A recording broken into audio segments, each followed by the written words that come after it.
Hey guys, in this video I'll show you how to alphabetize in Google Docs. So I have the 50 American states right here, and all I need to do to make this in alphabetical order is first come here over to extensions, go to add-ons, click on get add-ons, and here I want you to go ahead and search for doc tools, okay, from the marketplace. So you can scroll down, sometimes you find it right here, or you just search it up. So doc tools, okay? Now here we go.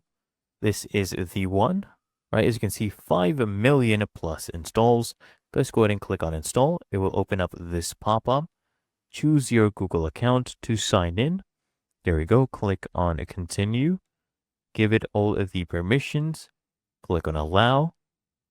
Now, this will begin to get installed, okay, into your Google Docs.